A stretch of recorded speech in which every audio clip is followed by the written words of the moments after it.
नमस्कार, मेरा नाम है सुमित सिंह मेहता। हाजिर आपके सामने वेक्टर से रिलेटेड एक और नया लेक्चर लेके।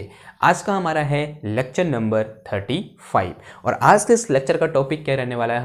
हमारा टॉपिक है divergence of r cap divided by are square, जो क्या होने वाला है, एक बहुत महत्वपूर्ण टॉपिक होने वाला है। और यहाँ पर हम एक पैराडॉक्स को भी डिस्कस करेंगे या फिर एक विरोधाभास हम यहाँ पर देखेंगे और वो देखेंगे कि विरोधाभास क्यों आया और उसके पीछे का क्या करेंगे, कुछ कारण जानेंगे। ठीक है, तो ये जो टॉपिक है ये सच में क्या होने वाला है, बहुत इंपॉर्टेंट होने वाला है और पूरी इलेक्ट्रोडायनेमिक्स में, मतलब क्या बोल सकते हैं, एक इलेक्ट्रोडायनेमिक्स का बेस भी बोल सकते हैं हम इस टॉपिक को, क्योंकि जो यहाँ पर r cap divided by r square लिखा है ना, ऐसा हम इलेक्ट्रोडायनेमिक्स में पढ़ते हैं। जो इलेक्ट्रिक फील्ड होता है उसका नेचर लगभग ऐसा ही होता है। ठीक है, और जो मैग्नेटिक फील्ड होता है उसका नेचर भी लगभग ऐसा ही होता है, यानी वो भी इनवर्स स्क्वायर लॉ को फॉलो करता है। तो आप यहाँ से समझ सकते हैं कि ये चीज़ कितनी इंपॉर्टेंट है। ओके, तो हेड डालो क्या, divergence of r cap divided by r square. Copy pen निकालो और आगे बढ़ो। ठीक है, तो सबसे पहले लिखो क्या, डाइवर्जेंस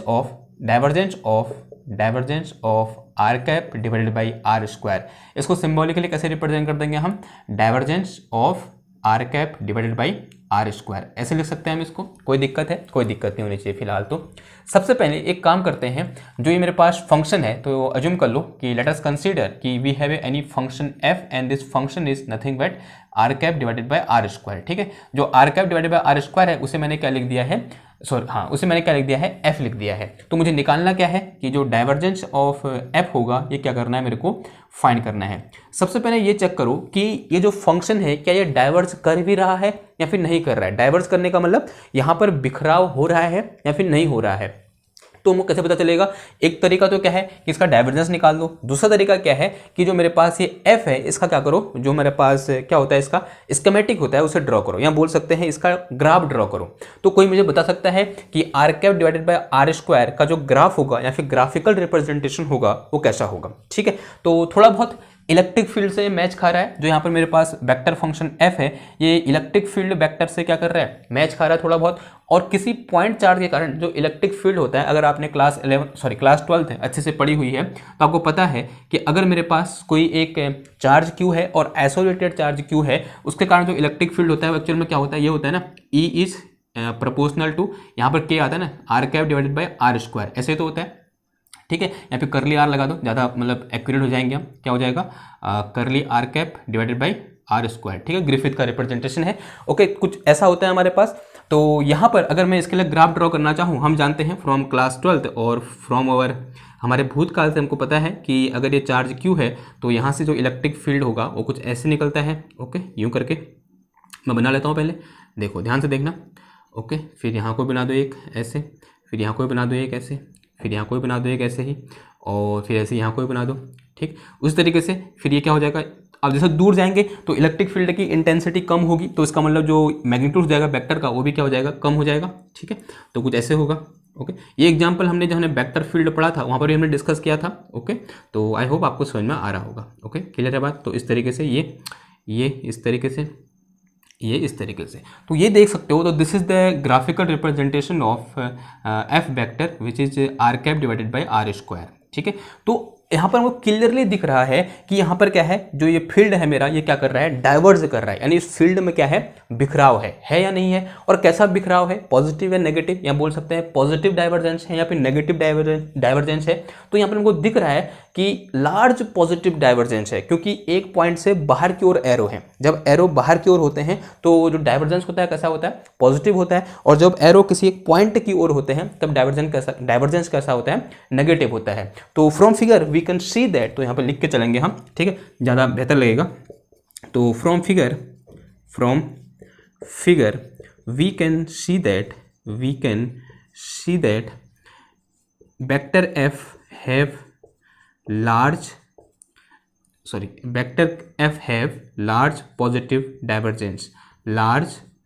positive divergence। ठीक है, जो वेक्टर f है उसके पास क्या है, एक लार्ज पॉजिटिव डाइवर्जेंस है। तो ये तो कैसा एक्सप्लेनेशन हो गया, एक तरीके से क्वालिटेटिव एक्सप्लेनेशन हो गया, या बोल सकते हैं थ्योरेटिकल एक्सप्लेनेशन होगा।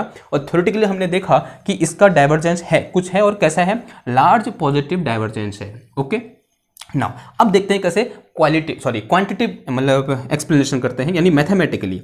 तो मैथमेटिकली देखो, अगर मैं क्या निकालना चाहूँ यहाँ से, डाइवर्जेंस ऑफ एफ निकालना चाहूँ, तो अगर डाइवर्जेंस ऑफ एफ निकालूंगा तो जो एफ दिया है एक्चुअल में किस कोऑर्डिनेट सिस्टम में दे रखा है, इस सिलेंड्रिकल कोऑर्डिनेट सिस्टम में सिलेंड्रिकल नहीं, स्फेरिकल कोऑर्डिनेट सिस्टम में दे रखा है। किस में दे रखा है?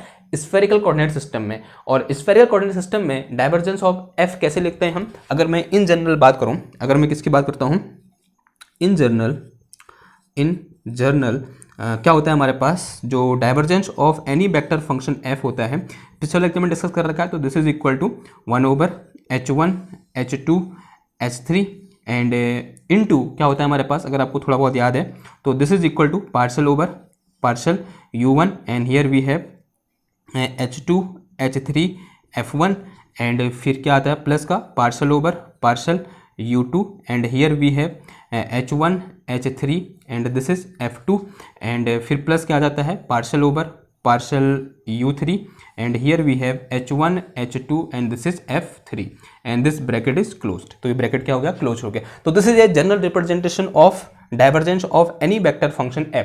अगर मैं किसकी बात करता हूँ, ये जो वेक्टर फंक्शन दे रहा है किसमें दे रखा है हमको? स्फेरिकल में दे रखा है। कौन से कोऑर्डिनेट सिस्टम में दे रखा है? स्फेरिकल कोऑर्डिनेट सिस्टम में दे रखा है। और स्फेरिकल कोऑर्डिनेट सिस्टम में जो h1 h2 h3 होते हैं एक्चुअल में क्या होते हैं? These are 1 r and r sine theta. और u1 u2 u3 क्या होते हैं? u1 u2 u3, कैप भी लगा सकता हूँ, u1 cap u2 cap u3 cap. तो these are equal to r cap theta cap and phi cap. ठीक है, ऐसा कुछ होता है। तो यहाँ रख दो। तो अब इसके लिए देखो, और यहाँ पर f की जगह कितना है मेरे पास, और हम देख रहे हैं जो f में सिर्फ किसका कोऑर्डिनेट है मेरे पास? r कैप का कोऑर्डिनेट है। तो ये टर्म क्या हो जाएंगे? 0 हो जाएंगे। अगर मैं यहाँ पर एक बार लिखूँ तो this is divergence of f is equal to कितना आ जाएगा? 1/r², this is sine theta and this is into multiply by and here we have partial over partial r और इनटू कितना आ गया? r² and this is sine theta and this one भी f1। ठीक है, और f1 यानी f1 here component of, या फिर बोलते हैं कोफिशिएंट ऑफ r कैप को क्या कहते हैं? f1 बोलते हैं। ठीक है, आपने जब पिछला लेक्चर देखा होगा वो समझ में आ रहा होगा। फिर प्लस कितना आ जाएगा यहाँ पर? This is partial over partial theta and this is what we have here, we have r sine theta and this is f2 and फिर कितना आ जाएगा देखो यहाँ पर? पार्शल ओवर पार्शल फाई और अंदर कितना बच गया मेरे पास? तो this is h1 h2 sorry r हो जाएगा and this is we have f3 and this bracket is closed. ठीक है, ऐसा कुछ हुआ। अब यहाँ पर देख लो, क्लियर देख लो, ये 0 है, f2 0 है, f3 0 है, तो ये टर्म क्या हो जाएगा मेरा? 0 हो जाएगा। और ये टर्म भी क्या हो जाएगा मेरा? 0 हो जाएगा। बचेगा कौन सा वाला? ये वाला टर्म बचेगा। यहाँ पर भी f1 की जो कितना आ जाएगा मेरे पास? 1/r² आ जाएगा। ठीक है, तो सिंस जो f1 है वो क्या है मेरे पास? तो यहाँ लिख दूँ मैं, जो सिंस जो f1 है वो क्या है मेरे पास? 1/r² है, यानी component along r cap direction of f। ठीक है, f का component along r cap direction कितना है? 1/r² है। तो उसको यहाँ रख दो। तो यहाँ से मेरे पास divergence of f is equal to कितना आया देखो? 1/r² इंटू कितना आ जाएगा? Sine theta and here we have partial over partial r and this is equal to this is r² and sine theta and here we have what we have 1/f। Sorry क्या f1 यानी 1/r² आ गया। देखो इस r² से ये r² cancel हो जाएगा और इस साइन से ये साइन, क्योंकि साइन ये थीटा है तो इसके लिए कांस्टेंट जो ट्रीट होगा और ये इंटीग्रेशन सॉरी डिफरेंशिएशन जब बाहर आएगा और साइन साइन क्या हो जाएगा? कैंसिल हो जाएगा। And finally what we have like this कि divergence of f is equal to this is equal to 1/r² and partial over partial r of any constant 1। ठीक है, 1 बचेगा अंदर, तो कांस्टेंट 1 आ गया। तो यहाँ से हमको क्या देखने को मिल रहा है? अगर आप इसको गौरपूर्वक देखते हो तो this is equal to divergence of 1/r² into r cap and this is equal to, ठीक, क्योंकि f की जगह ये रख सकते हैं हम, f की जगह ये रख सकते हैं, तो ये आ गया मेरे पास and this is equal to 1/r² partial over partial r of 1 and this is equal to, ये कितना हो जाएगा देखो हमारे पास? This is equal to 0। This is equal to 0. Now you can see that here we have a paradox. If we see qualitative explanation of divergence of any vector function which is looks like this, then from qualitative explanation we get that there is a large positive divergence but when we see quantitative explanation then we see that the divergence of 1 upon r square r cap is equal to 0। Hindi में बोलूँ, ठीक है। तो हमने जब theoretically देखा तो हमने पाया कि r cap upon r square का जो डाइवर्जेंस है वो क्या है, मतलब एक लार्ज पॉजिटिव डाइवर्जेंस है थ्योरेटिकली, इस ग्राफ से हमें देखने को मिल रहा है। लेकिन जब हमने मैथमेटिकली देखा तो हमने पाया कि जो divergence of 1 upon r square r cap है उसका आंसर कितना आया, 0 आया। तो अपने आप में क्या है, एक विरोधाभास है और ये क्या है, एक पैराडॉक्स है। So it is a paradox, ठीक है। And our aim is to know कि why this paradox is here, ठीक है। तो यहाँ पर लिख दो इट इज़ ए पैराडॉक्स। उसको पहले सबसे पहले इक्वेशन नंबर कुछ 1 बोल दो, and it is a paradox. यही क्या है, हमारी एक पैराडॉक्स है। और पैराडॉक्स को हिंदी में क्या बोलते हैं, विरोधाभास, ठीक है। बहुत बड़ा विरोधाभास है, छोटा मोटा भी नहीं है, ओके, ऐसा कुछ है। नाउ अब मैं आपको एक और चौंकाने वाली चीज़ दिखाता हूँ। तो let me see you one another surprising thing. Okay, इसे मिटा दूँ मैं, ओके। तो इतना समझ में आया ना, आगे देखो। तो let me tell you about another surprising thing, ठीक है। Hashtag let me tell you another surprising thing, another surprising thing, okay.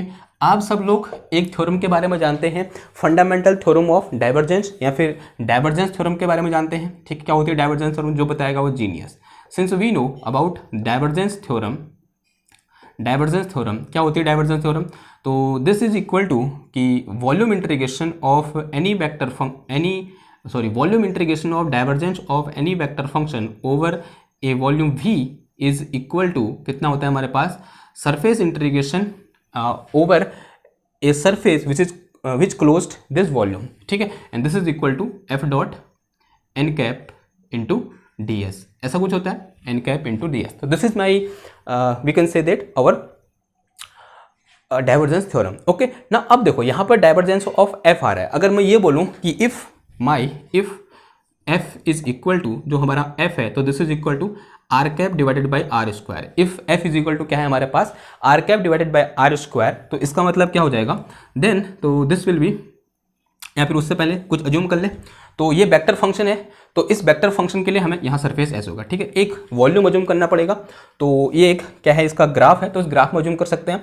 तो अज्यूम करो कि यहाँ पर मैंने क्या ले लिया है, स्फेरिकल वॉल्यूम ले लिया which is centred at origin, ठीक है, ऐसा बोल सकते हैं। तो this is my volume we and this is surface of the volume, okay. और ये क्या है, इसके सेंटर पर कंसंट्रेटेड सेंटर पर है, और इसकी जो रेडियस है वो कितनी बोल दो, आर बोल दो। इसकी रेडियस कितनी बोल दी हमने, आर बोल दी, ठीक है। रेडियस कितनी बोल दी हमने इसकी, आर बोल दी, ठीक है। ये समझ में आया बात आपको, ठीक है। सॉरी, देखो समझाता हूँ क्या हुआ। ये चाहिए था हमको, उसके लिए हमको कुछ वॉल्यूम चाहिए, कुछ सरफेस चाहिए, ठीक है। हमने क्या अज्यूम कर लिया कि हमारे पास क्या है, एक स्फेरिकल वॉल्यूम है, ठीक है, और जिसकी सरफेस क्या है, स्फेयर है।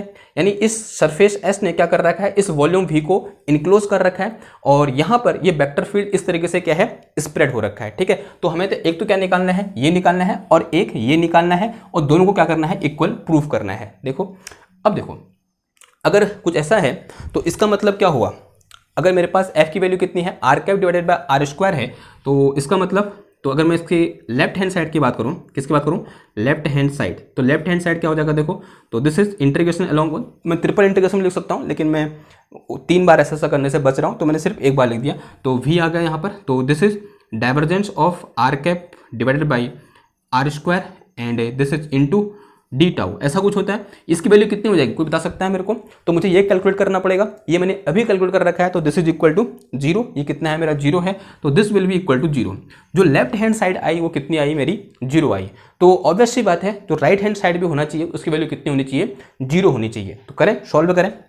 देखो अब बात करते हैं किसके लिए, राइट हैंड साइड के लिए। तो राइट हैंड साइड क्या है मेरे पास, तो this is equal to surface integration, तो डबल इंटीग्रेशन लगा दूं, एंड एफ की वैल्यू भी कितनी है मेरे पास, देखो, तो दिस इज इक्वल टू, और मुझे एन कैप चाहिए यहाँ पर, तो N cap, let us say this is n cap which is perpendicular to the surface, and this is my n cap, and this n cap is in the direction of r cap. किस direction में है ये, are cap की direction में, इन radial direction में है। किस direction में है ये, रेडियल डायरेक्शन, ठीक है, ओके। आपसे एक थोड़ा सा निवेदन है कि आप जो डायग्राम मैंने यहाँ पर वो इस पर बनाना है, उसको अलग से बनाना है, ठीक है, यहाँ पर, ओके, क्योंकि ये अलग से यहाँ पर इसके लिए क्या हो रहा है, डिस्कशन हो रहा है, तो इस डायग्राम को आप अलग से बनाना उधर पे, मैंने यहीं पे बना दिया, ओके। तो this n cap is in radial direction and in radial direction in spherical coordinate system the radial unit vector is r cap. तो यहाँ पर एन कैप है उसकी जो क्या है आर कैप है, तो यहाँ से मेरे पास क्या आ जाएगा देखो, तो r cap divided by are square and this is dot and this is r cap. अब एन कैप आर कैप की डायरेक्शन में है तो ds की वैल्यू क्या हो जाएगी, and ds will be in remaining two coordinate, तो d phi and d theta, तो कुछ ऐसा होगा, तो dl फाई जो ds होगा तो this will be equal to dl phi and dl theta होगा, ठीक है, and that ds is equal to d phi की वैल्यू क्या होती है, कोई बताएगा मेरे को, मैंने आपको याद करने को बोला था, ठीक है, अगर याद नहीं है तो क्या निकाल सकते हैं, हम इसको निकाल सकते हैं लेकिन थोड़ा टाइम लगेगा, मैं निकालूं, ठीक है, ऐसे तो मुझे थोड़ा बहुत याद आ रहा है, क्या होती है जो डी फाई होता है वो होता है हमारे पास कुछ इस तरीके से, this is are sine theta, तो this is are sine theta D phi, ये होता है मेरे पास आर डी थीटा, तो ये क्या आ गया मेरे पास R square sine theta D phi, ठीक है, तो this is my D S, R square sine theta D phi, ठीक है, ये क्या निकल गया डी एस ने, निकालो एक बार, ठीक है, बात थोड़ा ट्राई करते हैं, ठीक है, अगर कोई भूल गया तो उसको समझ में आ जाएगा। तो this is x axis, this is y axis and this one is z axis, तो दिस इज आर, दो इसका प्रोजेक्शन हो जाएगा इधर, तो this angle is theta and this is phi and this one is are sine theta, ये क्या होता है आर साइन थीटा होता है, ठीक है, एंड दिस थिंग इज, अगर ये क्या है मेरे पास डी फाई है तो ये क्या होगा displacement, and this displacement in phi cap direction this will be equal to r sine theta D phi, ये समझ में आया, ठीक है, और इस डायरेक्शन में क्या हो जाएगा इन थीटा कैप डायरेक्शन, तो this will be displacement in this way, तो this is D theta here, तो this will be R D theta, ये समझ में आ रहा होगा, ठीक है, ये हमने कर रखा है, एक बार मैंने और थोड़ा सा और रिवाइज करा दिया, मुझे पता है कुछ नहीं दिख रहा है, कीड़े मीड़े हो गए यहाँ पर, कोई बात नहीं, ठीक है, ये हमें पता होना चाहिए, तो दिस दिस थिंग। अब देखो तो रख दो इसको इधर पे, तो ds की जगह ये पुट कर दोगे तो ये आ गया मेरे पास कितना, this is R square and this is sine theta D phi, तो this is sine theta D and D phi, okay.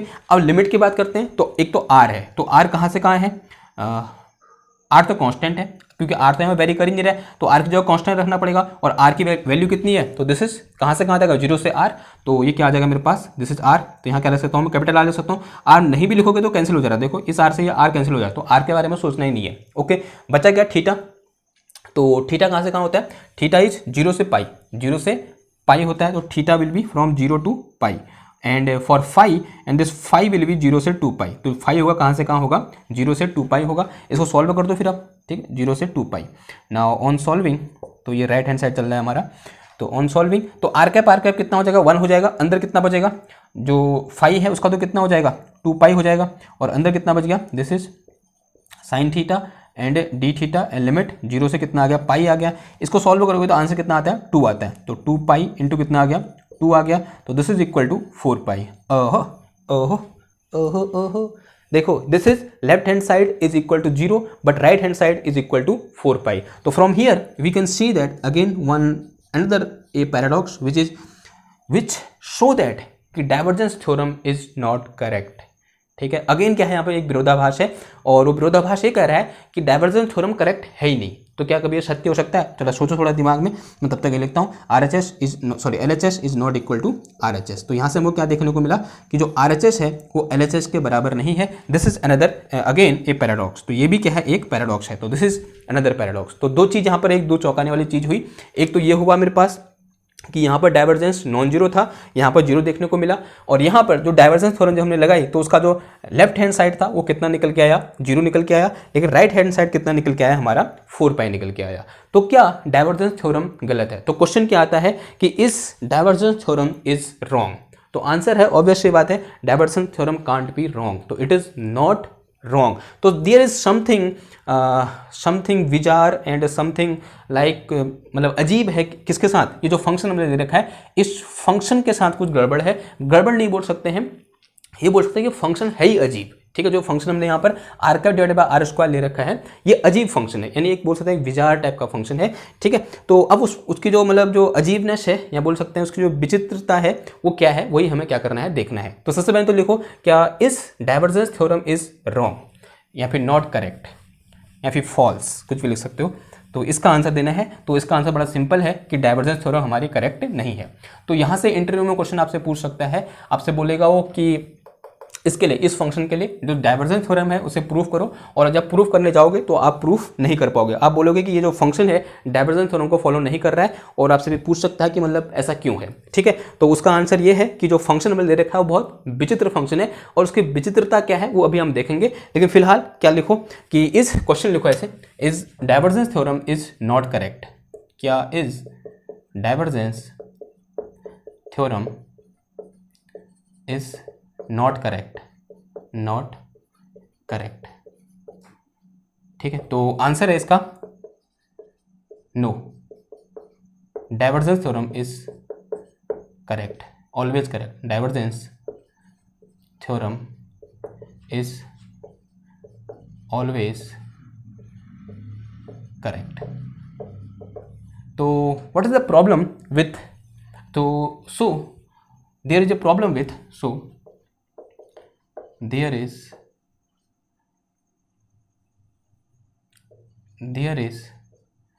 problem in our vector function f is equal to r cap divided by r square। Now अब हमें क्या करना है, जो problem है उसको क्या करना है, ढूंढना है। Let's see the problem, let's discover the problem. अभी पता नहीं चला क्या प्रॉब्लम है, लेट्स डिस्कवर द प्रॉब्लम। ठीक है, जो प्रॉब्लम है वो क्या है उसे डिस्कवर, प्रॉब्लम। ठीक है, let's discover the problem. Okay, सबसे पहले जाते हैं कहां पर, at this point in equation 1, या फिर उससे पहले ये लिखो, let's see how the things change at origin. ठीक है, जो हमने अभी यहां पर डिस्कस कर रखा था इस तरीके से। ठीक है, इस तरीके से हमने बोला था this is our vector field. Okay okay, अलग अलग हो गया। ठीक है, ऐसे था।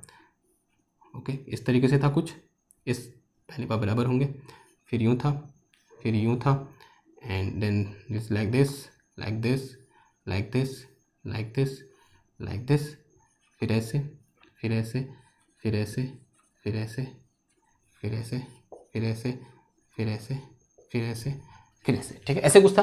तो let's see at origin. At origin कहने का मतलब, तो this is point origin and this is, इसको इसे डॉट बना दो, तो this is the point of origin and here r equal to 0। तो let's see at are equal to 0 कहाँ पर देखते हैं, सबसे पहले आर इक्वल टू 0 पर देखते हैं। तो आर इक्वल टू 0 पर कहाँ पर, इन इक्वेशन 1, इन इक्वेशन 1, जो इक्वेशन 1 हमने ले रखी ना उसको देखो, कहाँ पर, आर इक्वल टू 0 पर देखो, ध्यान से देखो क्या बोल रहा है। देखो क्या था हमारे पास इक्वेशन 1 में, जो divergence of 1 over r square r cap is equal to कितना दे रखा हमको, 1 over r square partial over partial r of 1। तो this will be equal to 0 upon r square. क्या आ जाएगा, 0 अपॉन आर स्क्वायर है, because the differentiation of 1 with respect to r is equal to 0, तो this is 0 upon 1, but we are talking at, मतलब at point R equal to 0। तो R equal to 0 पर, तो this will be equal to 0 by 0, 0 by 0। तो this case is known as indeterminate term. तो ये जो term निकल के आया, कैसे निकल के आया, इनडिटरमिनेंट टर्म। तो ये टर्म कैसा है, इनडिटरमिनेंट, अपरिभाषित टर्म है, यानी इसकी मतलब कोई परिभाषा नहीं है मैथमेटिक्स में। 0 upon 0, infinity upon infinity, class 11 में पढ़ा था ना, जब लिमिट पढ़ रहे थे। तो ये चीज क्या है, अपरिभाषित है, यानी ये कैसा है, एक इनडिटरमिनेंट टर्म है। अब देखो, अगर ये इनडिटरमिनेंट टर्म कहां पर आ रहा है, एट आर इक्वल टू 0 पर आ रहा है। अगर मेरे को उसकी कुछ मीनिंग निकालनी है, अगर मेरे को इसकी कुछ मीनिंग निकालनी है, तो या तो इसने क्या होना चाहिए, 0 होना चाहिए, या फिर 0 के अलावा कुछ और होना चाहिए, या बस कुछ भी होना चाहिए, लेकिन ये चीज़ नहीं होना चाहिए। यहाँ पर कुछ भी हो सकता है, लेकिन 0 अपॉन 0 नहीं होना चाहिए। तो 0 अपॉन 0 कहाँ पर, आर इक्वल टू 0 पर 0 अपॉन 0 ना हो, उसके लिए क्या होना चाहिए, इस टर्म ने नॉन जीरो होना चाहिए, इस टर्म ने क्या होना चाहिए, नॉन जीरो होना चाहिए। तो अभी तो ऐसा है, ठीक है, अभी तो ऐसा है। तो to remove this indeterminate term, to remove this indeterminate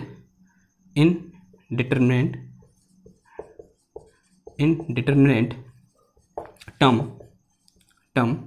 this numerator numerator numerator numerator ही बोलते हैं ना इसको, numerator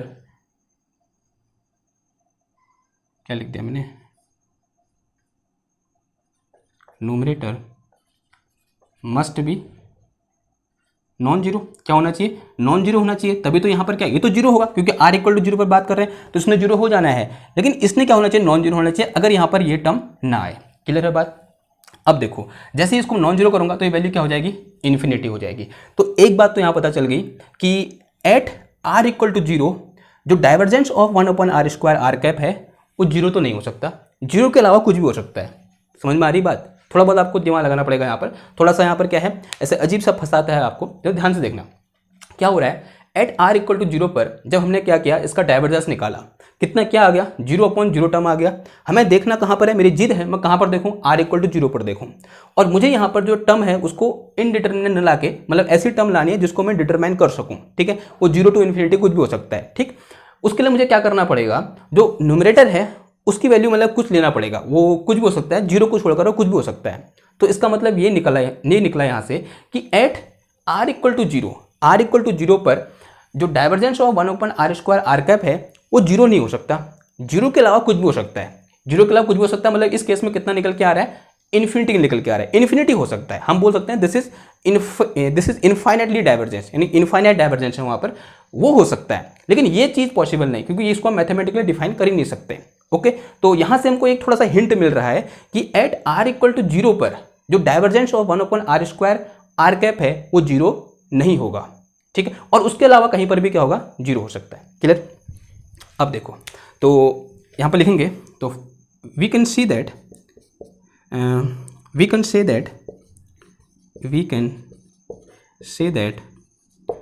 eight r equal to zero divergence of f can't be zero. ठीक है, यहाँ पर जीरो नहीं हो सकता और किसी भी पॉइंट पर जीरो हो सकता है, and it can be zero. यहाँ बोल सकते हैं we can say that divergence of f can be zero. Zero तो हो ही रहा था ना, देखो जीरो तो निकल ही रहा था, लेकिन ओरिजिन पर जीरो नहीं हो सकता क्योंकि ओरिजिन पर जीरो लेते ही क्या आ जा रहा है यहाँ पर, इनडिटरमिनेंट टर्म आ जा रहा है। ठीक है, अब क्लियर होगी बात। एक मेरा मतलब बहुत अच्छा शब्द निकल गया, मतलब एक बहुत अच्छी लाइन निकल गई। सब जगह जीरो हो रहा था, लेकिन जैसे ओरिजिन पर जीरो हमने देखना चाहा तो कैसे टर्म आ गई, इनडिटरमिनेंट टर्म आ गई, तो ओरिजिन पर जीरो नहीं हो सकता। अब समझ में आई बात। ओके, देखो we can say that at r equal to zero divergence of f, यहाँ बोल सकते हैं ऐसे लिखो, we can say that divergence of f can be zero everywhere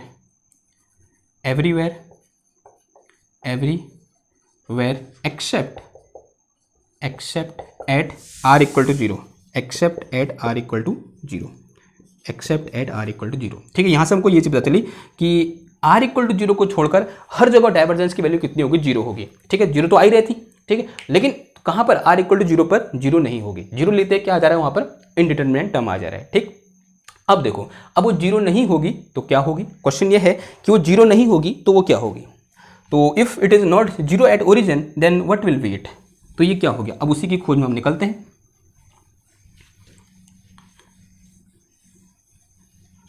ठीक, तो क्वेश्चन ये है हमारे दिमाग में कि if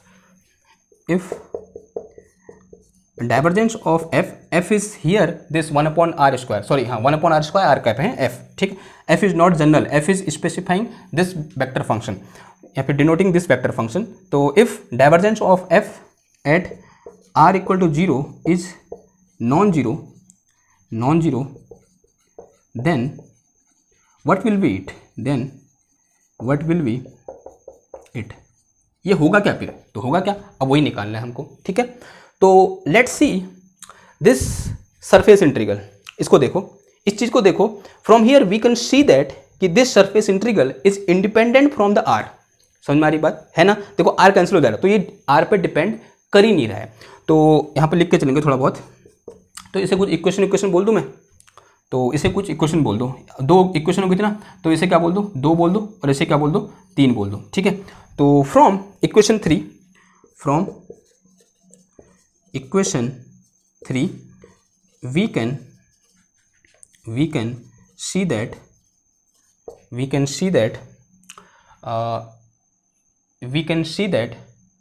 surface integral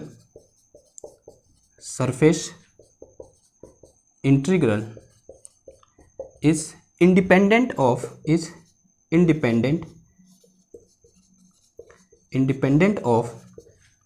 radial component, ठीक है। रेडियल कंपोनेंट से क्या है, इंडिपेंडेंट है, यानी रेडियस अगर जो इस पर हमने कंसिडर कर रखा था जिसके अंदर वॉल्यूम इनक्लोज था, उसकी रेडियस चाहे कुछ भी हो, इसके इंटीग्रेशन में कोई फर्क नहीं पड़ेगा, ठीक है। अगर उसकी रेडियस आप 10 ले लेते हो तो 10 से 10 कैंसिल, फिर वो भी वही 4 पाई आंसर आएगा। अगर उसकी रेडियस आप 20 सेंटीमीटर ले लेते हो तो 20 से 20 कैंसिल हो जाएगा, 20 स्क्वायर से 20 स्क्वायर कैंसिल हो जाएगा, तो अगेन आंसर क्या आएगा, वही आएगा, ठीक है। तो क्या कर सकते हैं हम, तो अगर मैं यहाँ पर दिखाना चाहूँ आपको एक थोड़ा सा, तो अगर मेरे पास पहले स्फीयर ऐसा था, या फिर ऐसे बनाओ पहले, तो मिटाते हैं, उधर मिटाते हैं फिर देखते हैं, ठीक। या फिर चलो मिटा लेते हैं थोड़ा सा, ओके। देखो क्या कहना चाह रहा हूँ, अगर मेरे पास ये मेरा वेक्टर फील्ड था ऐसे, ठीक है, या फिर ऐसे पहले स्फीयर बनाते हैं, ठीक। ये स्फीयर था और इस स्फीयर के अंदर वॉल्यूम कितना है, v है, कितना वॉल्यूम इंक्लोज है, v वॉल्यूम क्या है, इंक्लोज है, ये इसका सेंटर है, ठीक है। और सेंटर्ड एट ओरिजिन है, ये ध्यान देना है, कहाँ पर है, सेंटर्ड एट ओरिजिन है, और इसका वॉल्यूम कितना है, v है, और इसकी सरफेस क्या है, ये s है, ठीक है। और इस सरफेस की जो ये स्फीयर है, इसकी रेडियस कितनी मान ली हमने, r मान ली, कितनी मान ली हमने, r मान ली। और मेरे को ऐसे क्लियरली दिख रहा है कि ये r पर डिपेंड ही नहीं कर रहा, r क्या हो जा रहा है, कैंसिल हो जा रहा है। अगर मैं यहाँ पर अपनी स्फीयर को क्या कर दूँ, छोटा कर दूँ, इसको छोटा कर दिया मैंने, ठीक है, इतना कर दिया। अगेन इससे मतलब अगर मैं इस सरफेस में देखूँ तो this is surface s, now this is new volume this is our new volume. अगर ये v है तो इसको v प्राइम बोल दूं मैं, तो ठीक है। तो this is our new volume which is enclosed within this surface, this is surface s prime. जो s प्राइम के अंदर वॉल्यूम है, मतलब हाँ, जो ये नया जो सरफेस है उसके लिए भी अगर मैं ये कैलकुलेट करूंगा तब भी आंसर कितना आएगा, 4 पाई आएगा। अगर मैं इसको जो स्फीयर की रेडियस है उसको थोड़ा सा और कम कर देता हूँ, ये कर दी मैंने स्फीयर की रेडियस, तो इसमें अगर मैं सरफेस इंटीग्रल निकालूं इस सरफेस के ऊपर, तब भी आंसर कितना आएगा, 4 पाई आएगा, बिकॉज वो रेडियस पर डिपेंड कर ही नहीं रहा है, ठीक है। वो थीटा और फाई पर डिपेंड कर रहा है, तो वो तो यहाँ भी थीटा कहाँ से कहाँ, 0 से पाई वेरी कर रहा है, और जो फाई है वो 0 से 2 पाई वेरी कर रहा है, ठीक। अगेन मैं क्या कर दूँ, अगर इसको यहाँ पर ले आऊँ तो अगेन आंसर कितना आएगा, 4 पाई आएगा। और मैं इसको अब ऐसे करते करते करते कहाँ पर ले आ रहा हूँ, एग्जैक्ट किसके ऊपर ले आ रहा हूँ, अपने ओरिजिन के ऊपर ले आ रहा हूँ, ठीक है। एक मेरे पास स्फीयर है जो एग्जैक्ट किसके ऊपर है, ओरिजिन के ऊपर है। ध्यान समझ में आ रही बात, थोड़ा बहुत, ठीक है, थोड़ा सा कॉम्प्लिकेटेड है, ठीक है, क्योंकि बहुत इंपॉर्टेंट टॉपिक है, थोड़ा समझने में टाइम लगेगा, ओके। समझ रहे हो नहीं समझ रहे हो, ठीक। तो यहाँ पर क्या है, एक मैंने स्फीयर को मैंने छोटा क्या, छोटा कोई फर्क नहीं पड़ा, छोटा करने से इस इंटीग्रेशन में कोई फर्क नहीं पड़ा। उसको छोटा करते करते करते करते कहाँ ला गया मैं, इसके ओरिजिन के ऊपर ले आया, कहाँ ले आया, इसके ओरिजिन के ऊपर ले आया, ठीक है। अब इसके जब ओरिजिन के ऊपर ले आया, यानी कहाँ पर ले आया मैं, सेंटर पर ले आया। तो अगर मैं सेंटर पर देखूंगा तो एट सेंटर, तो इसे मिटाऊँ मैं, देखो तो कहाँ पर देखूंगा, अगर मैं एट सेंटर देखूंगा, तो अगर मैं इसके लेफ्ट हैंड साइड लिखूंगा तो क्या हो जाएगा, देखो this is volume integration of gradient of divergence of f into d tau, and this is equal to surface integral of क्या आ जाएगा मेरे पास, दिस थिंग। तो ये आ गया मेरे पास कितना, f डॉट एन कैप या फिर r cap into D S, ऐसा कुछ आ जाएगा, ठीक है। f यहाँ पर ये है, हाँ, f की जगह कितना है, r cap upon r square है, ओके। अब देखो एट सेंटर पे इसकी वैल्यू कितनी आएगी, 4 पाई आएगी। तो this will be equal to 4 pi, क्योंकि this is not depend upon radial component. तो रेडियल कंपोनेंट जब कहाँ पर ले आया, उसको छोटा करते करते करते करते करते करते सेंटर के ऊपर ही ले आया, तो यानी सेंटर के ऊपर इसकी वैल्यू कितनी होगी, 4 पाई होगी। तो एट सेंटर, ठीक है, एट सेंटर, तो यहाँ पर ध्यान क्या देना है, जो स्फीयर होना चाहिए हमारा वो कहाँ पर सेंटर्ड होना चाहिए, ओरिजिन पर, ठीक है। तो एट ओरिजिन नहीं बोल सकते, यहाँ पे एट सेंटर बोल सकते हैं, at centre which is at origin, ये कहाँ पर है, ओरिजिन पर है, यानी कहाँ पर बात कर रहे हैं हम, एट r इक्वल टू 0 पर बात कर रहे हैं, ठीक। तो एट r इक्वल टू 0 पर जो मेरे पास volume integration of this thing कितना निकल के आ गया, this is equal to 4 pi.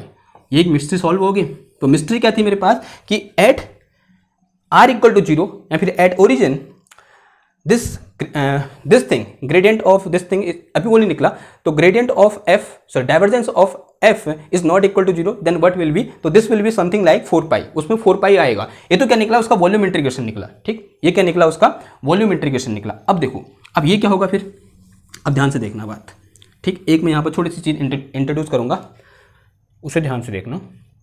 तो इसको कुछ ऐसे लिख सकता हूँ, देखो ये समझ में आया, इससे समझ में आया, ठीक है, ऐसा लिख सकता हूँ इसको मैं। अब देखो यहाँ पर कुछ ऐसा कर रहा हूँ, एक फंक्शन यहाँ पर इंट्रोड्यूस करूँगा, तो this is gradient of sorry divergence of F into कितना आ गया D tau, and we can write is like, तो this is integration and 4 pi del cube R D tau, ठीक है, del cube R D tau, इसको मैं ये लिख सकता हूँ। And here this del cube R is nothing but Dirac delta function, तो this is Dirac delta function, ये क्या है हमारा डिराक डेल्टा फंक्शन है।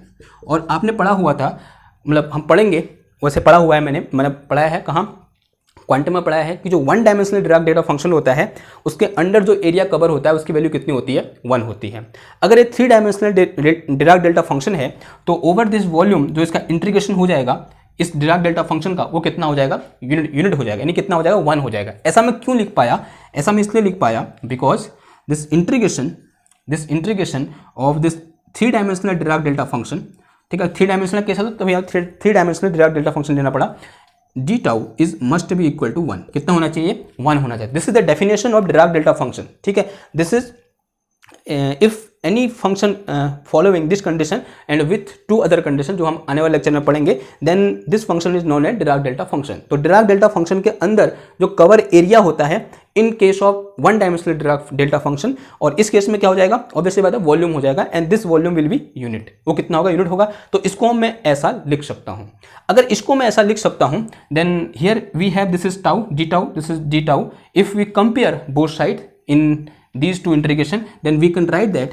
कि this Dirac delta function, sorry, gradient of, so divergence, gradient क्यों बोल रहा हूँ यार, divergence of f is equal to this is 4 pi del cube r, कितना हो जाएगा ये 4 pi del cube r हो जाएगा, and this is the value of gradient of f at origin, origin पर फिर gradient divergence, sorry यार, this is the value of divergence of F at origin. तो ओरिजिन पर डाइवर्जेंस ऑफ एफ की value कितनी होगी, इतनी होगी, और उसके अलावा और जगह कितनी होगी, 0 होगी, उसके अलावा और जगह कितनी होगी, 0 होगी, वो तो हमने यहीं पर लिख दिया, ठीक। तो इसको मैं ऐसे भी लिख सकता हूँ, देखो तो है ना इंपॉर्टेंट, तो this thing is very very important, इसको क्या कर दो, इस तरीके से ब्रैकेट में लिख दो, ठीक, तो this is very very important, okay. Now okay, यहाँ ऐसे लिख सकते हैं इसको,